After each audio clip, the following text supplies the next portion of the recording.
नमस्कार साथियों, फिर से हमारे चैनल में आपका स्वागत है। 22 जनवरी 2024 को इस अयोध्या में राम मंदिर के गर्भगृह में राम लल्ला विराजमान हो जाएंगे। इस कार्यक्रम के साथ ही भारतीय इतिहास के अतीत के वे पन्ने दफन हो जाएंगे, जिनमें मंदिर की लड़ाई के अनेक विवाद देखने को मिले।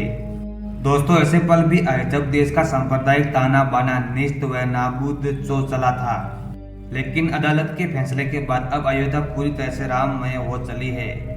राम मंदिर आंदोलन के दौरान बार बार सोमनाथ मंदिर के जीर्णोद्धारण को उदाहरण के तौर पर पेश किया जाता था। उस वक्त कई बार कहा गया कि अगर स्वतंत्र भारत के शुरुआती सालों में सोमनाथ मंदिर का पुनर्निर्माण हो सकता है, तो अयोध्या में बाबरी मस्जिद की जगह राम मंदिर का निर्माण क्यों नहीं हो सकता। हालांकि सोमनाथ से राम मंदिर की तुलना करने के दौरान तथ्य जहन में रहे कि बाबरी मस्जिद दिसंबर 1949 तक एक फंक्शनल मस्जिद थी, यानी उसमें नमाज होती थी, जबकि सोमनाथ मंदिर में एक अलग से मस्जिद थी जो कि मंदिर के पुनर्निर्माण के दौरान बनाई गई थी। इतना ही नहीं, संघ परिवार नेता जब भी सोमनाथ मंदिर के जीर्णोद्धार की चर्चा करते थे तो जवाहरलाल नेहरू को हमेशा ही साइडलाइन किया जाता था। भारत में एक पक्ष की मान्यता रही, अगर सरदार पटेल न होते तो सोमनाथ मंदिर आज भी उस स्थिति में नहीं होता, बल्कि archaeology survey of India protected स्मारक बना रह जाता। यह सच है कि राम मंदिर आंदोलन से सोमनाथ मंदिर की कहानी भी जन जन तक पहुंचा दी, और अब आम जन जानते हैं कि इस मंदिर को कई बार तोड़ा गया और बनाया जा चुका है। तो दोस्तों, अब एंड तक बने रहना। अब जानते हैं विस्तार से सोमनाथ मंदिर के बारे में। और दोस्तों, अभी तक आपने हमारे चैनल को सब्सक्राइब नहीं किया है तो जरूर कर ले। भारत में उत्तर से लेकर दक्षिण और पूर्व से लेकर पश्चिम तक अनेकों मंदिर है।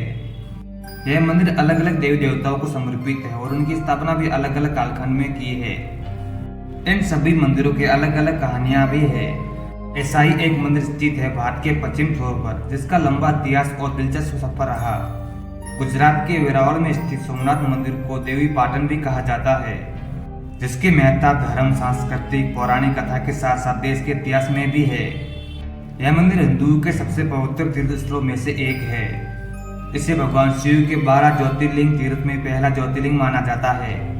गुजरात का ये सोमनाथ मंदिर अपनी डिजाइन के मामले में सबसे अलग और आकर्षक है, क्योंकि पौराणिक कथाओं के अनुसार सबसे पहले सोमनाथ मंदिर का स्ट्रक्चर किसी मानव ने नहीं बल्कि खुद चंद्रदेव ने बनाया था।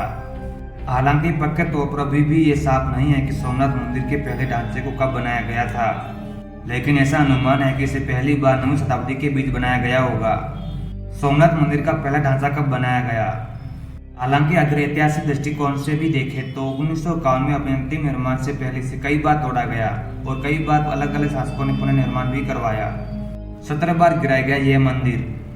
सोमनाथ मंदिर इतना भव्य और समृद्ध है कि बाहर से जो भी कोई आता था उसकी पहली नजर इसी मंदिर पे ही पड़ती थी। यही कारण है कि इस मंदिर पर लगभग 17 बार आक्रमण हुए। यह मंदिर ईसा पूर्व से अस्तित्व में था, लेकिन दूसरी बार इसका पुनर्निर्माण वल्लभी के मैत्रेय राजाओं ने किया था। इसके बाद सिंध के अरब गवर्नर जल जुनैद ने इसे तबाह कर दिया था। हालांकि इतिहास में अल जुनैद के आक्रमण का कोई सबूत नहीं है। 1815 ईस्वी में राजा नागभट्ट द्वितीय ने इसका तीसरी बार पुनर्निर्माण करवाया। इस बार उन्होंने इसे लाल पत्थरों से बनवाया था। महमूद गजनवी का हमला। सोमनाथ मंदिर को लेकर सबसे कुख्यात घटना 1026 में घटी, जब भीमा प्रथम के शासनकाल में मुस्लिम शासक महमूद गजनवी ने सोमनाथ मंदिर पर हमला किया। गजनवी ने उस वक्त मंदिर की सारी संपत्ति को लूट ली और ढांचे को लगभग नष्ट कर दिया था। इस लूट में गजनवी अपने साथ 20 मिलियन दिनार ले गया था। इस आक्रमण और लूट की पुष्टि 11वीं शताब्दी के पर्शियन स्कॉलर अल-बरूनी ने की। उनके अलावा और कई मुस्लिम इतिहासकार जैसे गर्दी और इब्न जाफिर ने भी इस घटनाक्रम की पुष्टि की। मंदिर के परिसर में मस्जिद की स्थापना 1169 के एक शिलालेख के अनुसार 1143 से 1172 ईस्वी तक शासन करने वाले कुमारपाला ने सोमनाथ मंदिर को एक बार फिर पुनर्निर्माण करवाया, लेकिन 1299 में अलाउद्दीन खिलजी की सेना के नेतृत्व करते हुए उलू खान ने गुजरात पर आक्रमण किया और वाघेला के राजा कर्ण को हराने के साथ ही सोमनाथ मंदिर के ढांचे को फिर से तहस नहस कर दिया। इसके बाद 1308 में सौराष्ट्र के राजा महिपाल प्रथम ने इस मंदिर का फिर से पुनर्निर्माण करवाया और 1330 से 1351 के बीच उनके बेटे ने यहाँ लिंगम को स्थापित किया। हालांकि 1355 में एक बार फिर से मंदिर को दिल्ली की सल्तनत के अंदर गुजरात के आखिरी गवर्नर जफर खान मंदिर को तोड़वाया और उसने सोमनाथ मंदिर के परिसर में एक मस्जिद का निर्माण भी करवाया। मुस्लिम शासकों द्वारा लगातार तबाह किए गए जाने के बाद यह मंदिर मुगल साम्राज्य की नजरों से भी नहीं बचा। औरंगजेब ने यह चेतावनी दी थी कि अगर हिंदुओं ने इस मंदिर को दोबारा पूजा करने की कोशिश की तो बच्चे खुचे बाग को भी पूरी तरह से तबाह कर दिया जाएगा। हालांकि कुछ समय बाद उत्तरी भारत के मराठा विस्तार चलते कई तबाह हुए मंदिरों का पुनर्निर्माण किया गया और 1783 में इंदौर की महारानी अलिया होलकर ने सोमनाथ मंदिर का पुनर्निर्माण करवाया। आजादी के बाद जब भारत में जूनागढ़ रियासत का विलय हुआ तब तत्कालीन उप प्रधानमंत्री सरदार वल्लभ भाई पटेल ने सोमनाथ मंदिर के पुनर्निर्माण की कोशिशें फिर से शुरू कर दी। इस मंदिर को रिंग स्ट्रक्चर कराने के लिए आर्किटेक्ट और प्रभात सर सोमपुरा को बुलाया गया और सोमनाथ से करीब 28 किलोमीटर दूर चोरवाड़ से चूना पत्थर मंगवाए गए।